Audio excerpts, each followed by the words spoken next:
ஓம் சாய்ராம். ஸ்ரீ சாய் சத் சரிதம். தண்ணீரால் விளக்கெரித்தல். சாய்பாபாவுக்கு விளக்குகள் என்றாவே ரொம்ப பிடிக்கும். அவர் அந்த குட்டியான சின்னோண்டு இருக்கக்கூடிய அகல் விளக்கில் எண்ணெயை ஊற்றி இரவு முழுவதும் கோவில்களில் டெய்லியுமே எரிய வைப்பார். இது அவருக்கு ரொம்ப ரொம்ப பிடிச்சு போன ஒரு விஷயம். இதை அவர் என்ன பண்ணுறாரு அப்படின்னா, டெய்லியுமே ஒரு கடைக்காரர்களிடம் போய் எண்ணெய் வாங்கிட்டு வந்து கோயில், மசூதி இந்த 2 இடத்துலையுமே இரவு முழுவதும் எரிய விடுவார். இது அவருக்கு ரொம்ப பிடிச்சி போய் ரொம்ப நாளாக ஃபாலோ பண்ணிட்டு வந்தார். அப்படி வர மூஞ்சில் அந்த ஃப்ரீயாக எண்ணெய் கொடுத்துட்டு இருந்த அந்த கடைக்காரர்கள், வணிகர்கள் எல்லாமே ஒன்று கூடி இந்த பக்கிரிக்கு எண்ணெய் கொடுக்கக்கூடாது அப்படின்னு சொல்லிட்டு ஒரு தீர்மானம் பண்ணிட்டாங்க. ஆனால் இது அறியாத இது தெரியும். பாபா எப்பவும் போல் அவர் கடைக்கு போய் எண்ணெய் கேட்குறாரு. கேட்டோன்னே அந்த கடைக்காரர்களும் இல்லை இன்றைக்கி எண்ணெய் கிடையாது உங்களுக்கு அப்படின்னு சொல்லி முடிச்சிட்டாங்க. உடனே இவர் கொஞ்சம் கூட அவங்க மேலே கோவமே இல்லாமல் மசூதிக்கு திரும்பி வராரு.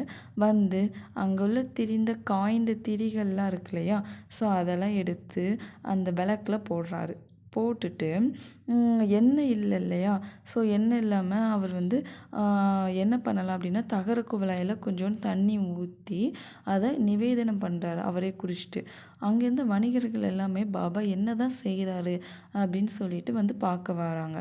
இந்த நிவேதனம் செய்த பிறகு அந்த எண்ணெய் இருந்த தகர குவளையில் பாபா தண்ணீர் ஊற்றி அதை விளக்குகளில் ஊற்றுறாரு. கொஞ்சமாக எல்லா விளக்குகளையுமே கொஞ்சம் கொஞ்சம் ஊற்றுறாரு.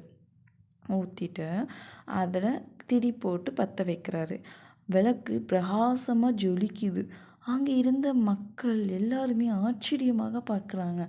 வணிகர்களுக்கெல்லாம் மிகவும் ஆச்சரியம். என்ன இது, தண்ணீரில் விளக்கு எரியுது, தண்ணீரில் விளக்கு எரியுமா, இது என்ன, இவர் சாதாரணவர் கிடையாது, இவர் மிக பெரும் பக்கிரியாக இருக்கிறாரே அப்படின்னு சொல்லிட்டு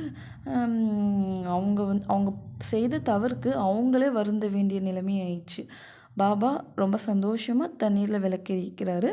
இதை கணிச்சு மக்களுக்கு மிகப்பெரிய ஆச்சரியம். உடனே பாபா கிட்ட மன்னிப்பு கேட்கலாம் அப்படின்னு சொல்லிட்டு அந்த கடைக்காரங்க, வணிகர்களெல்லாம் கொஞ்சம் கூடி வராங்க. பாபா, நாங்கள் செஞ்சதுதான் தப்பு. எங்களுக்கு கொடுக்க ஒரு மனம் இல்லை. அந்த மனம் இல்லாமல் தான் நாங்கள் இல்லைன்னு சொல்லிட்டோம் என்னைய. அதனால் எங்களை மன்னிச்சிடுங்க பாபா அப்படின்னு கேட்க முடியல தான் பாபா சொல்கிறாங்க, நீங்கள் எதிர்காலத்தில் அதிகமாக உண்மையாகவும் நேர்மையாகவும் இருக்கணும். பொய் சொல்லாமல் அதிகமாக நல்லது மட்டுமே செய்யக்கூடியவர்களாக இருங்கள். அல்லாஹ் உங்களை காப்பாற்றுவார், வழி நடத்துவார் அப்படின்னு சொல்லிட்டு அவங்களுக்கு ஒரு ஆசீர்வாதத்தை எல்லாத்துக்குமே வழங்குறாரு. ஓம் சாய்ராம். ஜெய் சாய்ராம். சத்குரு சாய்ராம்.